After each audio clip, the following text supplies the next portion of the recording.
Olá, amigos do nosso canal História da Educação, estamos de volta, dando sequência a uma série de convidados, né, que estão tratando sobre diferentes temáticas que se vinculam à história da educação brasileira. E nós temos recebido algumas sugestões de temas, e uma delas a educação profissional no Brasil. E para abordar essa temática, né, nós convidamos, né, um pesquisador que se debruçou muito sobre esse tema na sua tese de doutorado, e, mais uma vez, nós estaremos com ele aqui para, enfim, compartilhar toda a sua pesquisa, as suas reflexões sobre essa temática. Trata-se, então, do professor Heraldo Leme Batista. Ele é doutor em Educação pela Unicamp, com pós-doutorado em Educação pela UniOeste, e também um pós-doutorado em Educação pela UEM. Ele é membro do grupo de pesquisa STED-BR, na área de História da Educação e Trabalho e Educação. E a temática dele será a educação profissional na década de 1930. Vemos que é um tema que está posto hoje no cenário brasileiro, né, por conta de algumas reformas na educação, e ele vai abordar aí, né, enfim, trazer as suas contribuições, uma pesquisa intensa que ele fez sobre esse tema, e certamente que trará relevantes contribuições para o nosso canal, para as nossas reflexões sobre a história da educação. Professor Heraldo, mais uma vez, agradecemos o seu aceite e a sua participação no nosso canal.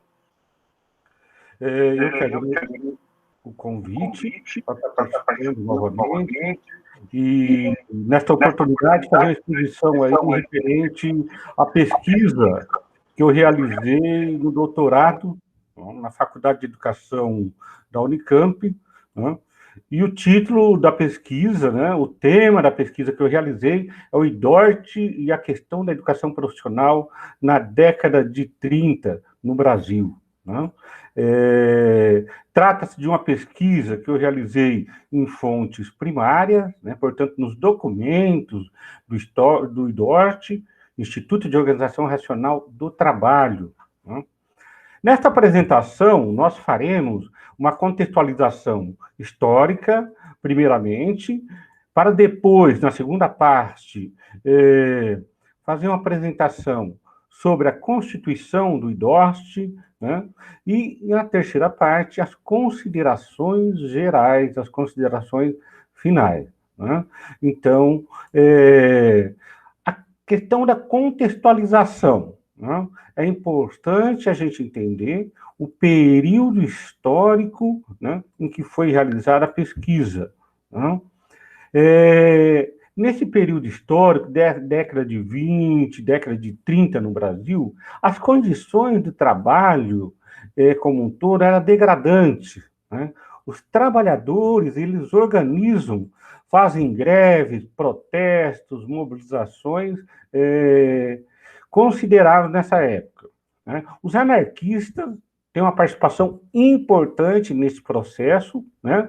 Nesta época histórica no Brasil, de luta, de reivindicações, de protesto e exigências de direitos para a classe trabalhadora. Né? É um período de muita organização, de mobilização da classe trabalhadora, né? E é fundamental, né? Sendo que, no início da década de 20, né, já temos aí a organização e a fundação de um partido comunista no Brasil. Em 1922, né, intelectuais, liderança sindicais, liderança dos movimentos, organizam e criam o Partido Comunista Brasileiro. Né? Então, é importante nós entendermos, né, que estamos falando de um período em que a maioria dos trabalhadores moravam em condições desumanas, em cortiços, vilas operárias. Né? Nestas vilas operárias, o controle e a disciplinarização, né, era rígida. Né? Uma construção de uma ética baseada na disciplina. Né? Então, se exigia do trabalhador disciplina, organização. Né? Os trabalhadores, não, trabalhavam 12, 14, 15, 16 horas, né? Mulheres, crianças. Né? E o controle, então, dos empresários né, em cima desses trabalhadores. Né? E aí, o que ocorre? Então, esse controle, a classe trabalhadora vai resistir, né? Vai resistir, e se organizar, e se contrapor, né? Contra as longas jornadas, contra as condições de trabalho, a questão salarial, né? E a disputa também político-ideológica. Tanto que também na década de 20, né, é criado o BOC, Bloco Operário e Camponês. Né? Estamos situando essas questões deste período para mostrar, né, em que situação que é criado o Instituto de Organização Racional do Trabalho, né? E quais foram os objetivos desse instituto. É um período de muito acirramento, de luta de classe, de disputa política. A questão social era vista como caso de polícia, pelos empresários e pelos representantes do Estado. Então, a repressão, as perseguições, prisões e deportações de trabalhador estrangeiro se tornam recorrente neste período. A construção de um novo projeto de classe que colocasse a burguesia industrial na direção do Estado. Então, neste período histórico, o que nós verificamos? Que a classe burguesa, que a burguesia industrial, principalmente paulista, ela passa a se organizar. Ela se organiza, né, para reivindicar também os seus direitos e espaços. Né? Os industriais, na década de 20, articulam-se, por exemplo, em associações e em federações. É um período em que surge, né, as ideias que culminará na constituição, na fundação do Instituto de Organização Racional do Trabalho. Então, após, né, essas disputas acirradas, né, na política neste período histórico, na década de 29, em 30, Getúlio Vargas assume o poder. Não vamos discorrer aqui, né, como que assumiu, as disputas políticas, ideológicas, os conflitos, né, a política de café com leite, não vamos discorrer nesse momento. Né? Mas é bom a gente saber dessas disputas políticas e os conflitos entre a burguesia, o proletariado, o acirramento da luta de classe neste período histórico. Né? Então, a questão histórica é a crise econômica de 29, que vai afetar profundamente a economia no Brasil. É importante a gente verificar isso. A economia brasileira, baseada em exportação, no café, que entra numa crise, né? E a saída qual foi? Foi ampliar os investimentos na indústria, no comércio, na rede de transporte, né? E a classe operária também se organiza, se amplia a organização, melhora a sua organização, né? Nesse processo de disputa, não é mesmo? Então, a burguesia organiza. Para a gente ter ideia da organização desta burguesia, por exemplo, em 29, a criação do CIESP, também é criada a Organização Racional do Trabalho. Em 1930, essa burguesia cria a Fiesp. Né? Em 31, ela vai se organizar, constituir a criação do IDOST, Instituto de Organização Racional do Trabalho. Né? Em 32, a fundação da revista IDOST. Né?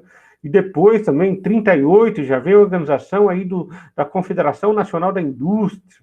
Né?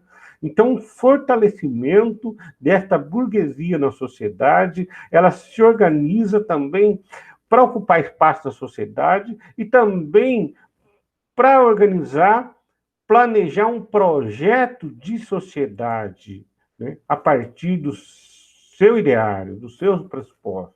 Né? E aí, o que nós verificamos? Né? A questão do IDOST. E por que eles criam o IDOST, Instituto de Organização Racional do Trabalho? Né?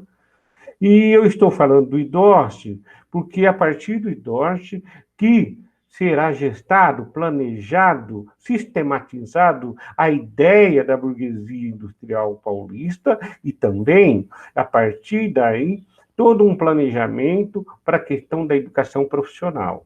Né? Como que eles se mobilizam, como que eles se organizam. Então, cria o IDOST em 31, em 32 criam a revista IDOST, para quê? Né? Olha o período histórico que nós estamos falando, para difusão de uma sociedade baseada nas ideias do industrialismo. A preocupação com o processo de seleção, de formação, né, seleção profissional, né, os melhores alunos, os melhores jovens, os melhores aprendizes seriam aqueles que seriam destinados para as indústrias de ponta, para as empresas de ponta. Né? O IDOST, então, elabora um projeto de sociedade. Não só, e aí incluída a questão da educação.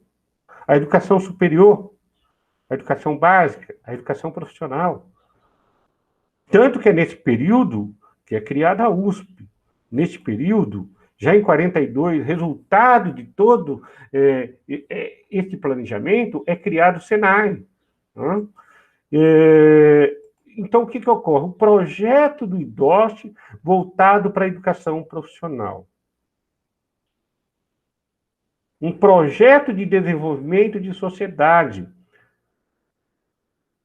desenvolvimento industrial. Né? Era necessário, para isso, formar, preparar o trabalhador para esse trabalho, para essa indústria, numa perspectiva racionalizadora, controladora, taylorista. Né? O IDOST torna, então, uma instituição de educação por excelência. Porque do IDOST, o que ocorre? Eles vão planejar e pensar a educação, tanto básica como superior, no país. E a educação profissional. Tendo à frente, é bom lembrar, né, o engenheiro Roberto Mange, né, que vai ser o grande responsável de estar fazendo esse trabalho. Né, a linha de frente, aí, o grande responsável, né, por esse trabalho. Então, o IDOST, a educação profissional, como um dos projetos centrais para o desenvolvimento de um país industrializado, racionalizado. Então, nós costumamos, né, e defendemos a tese, né, que o Projeto Nacional Desenvolvimentista surge nesse período. Ele é elaborado, ele é gestado, ele é pensado, a questão da industrialização do país, né, nesse período histórico, na década de 30. E as ideias, né?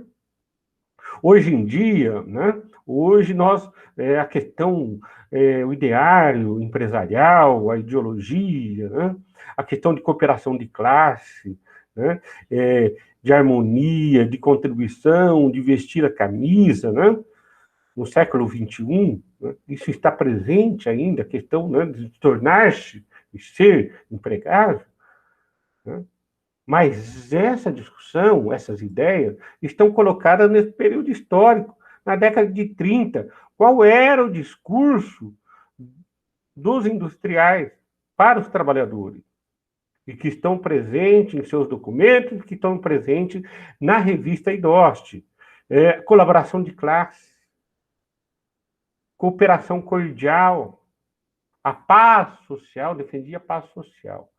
E aí, defender a paz social, claro, os comunistas deveriam estar fora desse processo. As lideranças comunistas deveriam estar fora desse processo. As lideranças progressistas deveriam estar fora desse processo. Né? Porque não pressupunha a questão da ordem social, da paz social, da harmonia social. Né? Então, aí é uma mistura bem de positivismo, do liberalismo, né?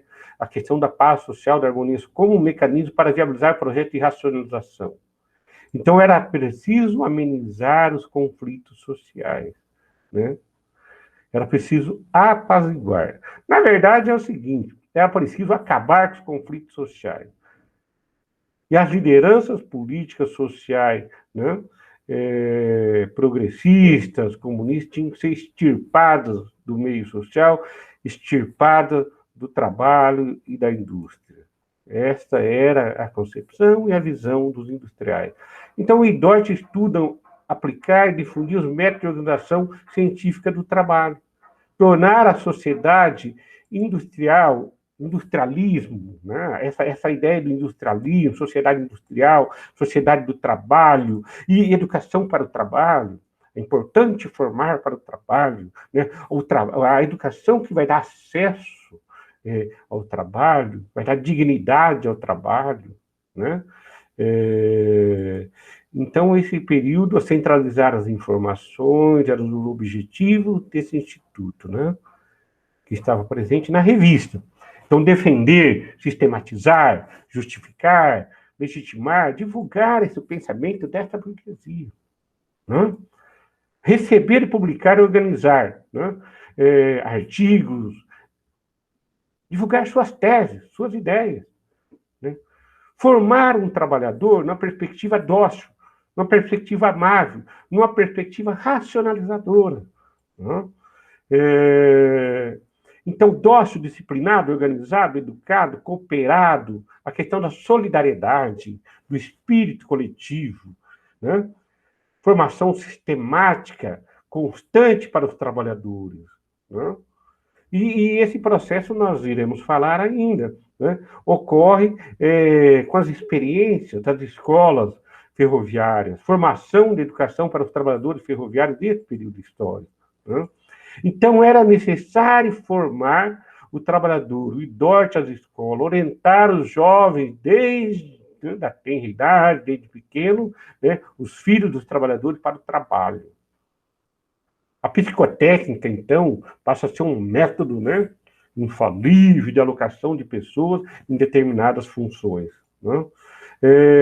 Como eu já disse para vocês, né, Roberto Mange é engenheiro, né, responsável pela questão da educação profissional, liderança do movimento da administração científica do trabalho. Era uma pessoa, assim, que idolatrava Taylor, transitava por diversos setores da sociedade. E uma questão que é importante. Quem contribui com o processo de fundação de IDORT e faz parte da diretoria do IDORT, né, todos os representantes ali do movimento da Escola Nova, Lourenço Filho, Fernando Azevedo, são amigos, né, do Roberto Simas, são amigos do Roberto Mange, que é a referência aí para pensar a educação profissional no país. Roberto Mange, então, né, transita né, e se relaciona com as lideranças, com as principais lideranças do movimento do Escola Novismo, da Escola Nova. Então, Lourenço Filho é fundador de IDORT. E não só isso, ele vai contribuir com Roberto Mange nas discussões e trabalhos voltados para formar o trabalhador, para preparar o trabalhador nessa perspectiva. Amável, dócil, disciplinado, taylorizado, robotizado. Lourenço Filho. E aí, então, como eu já disse para vocês, a experiência fundamental nesse período de formação dos trabalhadores e educação profissional nas escolas ferroviárias. O Serviço de Ensino e Seleção Profissional das Escolas Ferroviárias de Sorocabana, por exemplo. Um importante processo de constituição do Centro Ferroviário de Educação Profissional. Em 31, por exemplo, é criado, né, sob a liderança de Roberto Mange, né, o curso de ferroviários, na Escola Ferroviária Sorocabana, em 1931. Atendendo aí os anseios, né, os desejos e esse projeto de educação de um trabalhador. Em 34, por exemplo, é criado o Centro Ferroviário de Ensino e Seleção Profissional, que era aquela coisa de eficiência do homem, de eficiência no trabalho, de eficiência para o trabalho. Né? Então, formar um trabalhador nacional era urgente, era necessário, nessa perspectiva burguesa, nessa perspectiva industrial, formar um trabalhador, né, que substitua aquelas lideranças de trabalhadores anarquistas, comunistas, que tinham vícios, né, ideias complicadas, ideias estranhas, mas para isso seria necessário formá-los, capacitá-los, passando-lhes o conhecimento técnico. Era necessário extirpar, retirar da indústria, da fábrica, do espaço do trabalho, as lideranças comunistas e anarquistas, porque elas eram complicadas, tinham ideias estranhas e atrapalhavam. E, além disso, organizavam os trabalhadores, né? Mobilizavam os trabalhadores, faziam greve, protesto, né? E não eram, portanto, bem-vindos, né? Não eram, portanto, bem-vindos nesse projeto aí nacional, nesse projeto da burguesia industrial, principalmente a burguesia industrial paulista, né? Então, é importante entendermos que, a partir deste período, a partir dessas experiências de educação profissional, nas escolas ferroviárias, na escola sorocabana, nas experiências profissional organizada, planejada, né, pelo engenheiro Roberto Mange, né, é que vai originar, né, já em 1942, a criação do Senai. Era necessário criar escola para formar os trabalhadores. Mas era necessário também criar uma educação de ponta, uma universidade que formasse a elite paulista. E é criada entre 33 e 34 a USP, Universidade de São Paulo. O objetivo era formar a elite pensante do país, formar a elite do país. Né? Para formar os trabalhadores, um tipo de educação profissional, para trabalhar na indústria, na fábrica, né? E para atender os desejos, anseios, os projetos desta burguesia. Mas para formar, para preparar a elite, era necessário fundar a USP, fundar uma universidade de ponta. A elite paulista, o carro-chefe da nação, na verdade, a locomotiva da nação seria São Paulo. O pensamento da elite paulista seria a USP. Né? Então, a burguesia industrial brasileira tinha um projeto político-pedagógico que passava pela constituição do IDORT e a divulgação desse projeto pela revista IDORT, que nós analisamos os documentos, as fontes, essa revista da década de 30 e 40, que visava a construção de uma hegemonia por meio de uma proposta educacional, focada no quê? Focada no desenvolvimento nacional, né, a partir da industrialização. Então, a educação deveria ser funcional às necessidades burguesas, às necessidades industriais, que buscavam impor seu projeto de sociedade. Né? Também, o IDORT, então, tornou-se um partido político, a nosso ver, desta burguesia. Tornou-se um intelectual orgânico da burguesia industrial. O principal partido político que ia divulgar as ideias e o projeto e sistematizar esses projetos, essas ideias. Então, o principal partido político que defendia, divulgava, debatia no meio empresarial e na sociedade os interesses desta burguesia. Né? E aí é importante também falarmos, né, o IDORT por excelência foi uma instituição educacional, a nosso ver, que elaborava, defendia, buscava implementar suas ideias referentes à educação. Tratava-se, portanto, de uma pedagogia industrial. A pedagogia industrial não é recente. A pedagogia para o trabalho não é recente. A pedagogia para o desenvolvimento do capitalismo no Brasil, ela é gestada aí na década de 20, na década de 30, pedagogia alienada, focada no individualismo, na harmonia social, na formação de um trabalhador social adaptável, gentil, amável, dócil e adestrado, e destituído de qualquer ideia estranha, de qualquer ideologia estranha. Né? Então, o IDOST, a partir dele, surgem as escolas ferroviárias, o Senai, o UES, o SESI, que é a base do sistema S. E todo um projeto burguês que até os dias atuais é hegemônico, pois estamos falando de um projeto burguês, de uma sociedade de classe, de uma sociedade capitalista, não é mesmo? Então, é isso. E, para finalizarmos, é importante mostrar que a questão dos empresários na educação, a preocupação dos empresários na educação, gente, não é de hoje. Não é da década de 90, não é desse período neoliberal, a questão dos empresários na educação está presente essa preocupação de organizar, de planejar, de intervir na década de 20 e 30. Eles elaboram, eles esboçam projetos. Como eu já disse, os escolanovistas estavam envolvidos nessa discussão, né, de pensar a educação básica, superior e principalmente profissional na perspectiva racionalizadora, disciplinadora, de controladora da sociedade, né? Controladora de almas e mentes.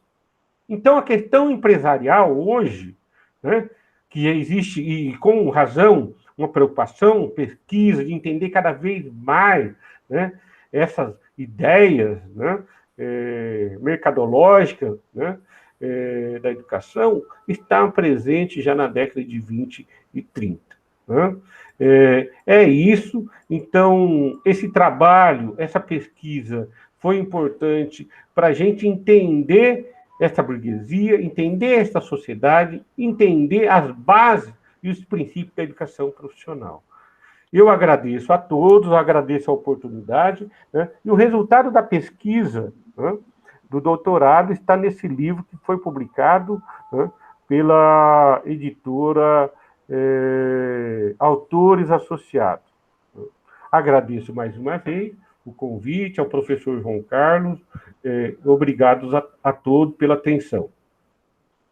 Muito obrigado, Heraldo, com as suas reflexões.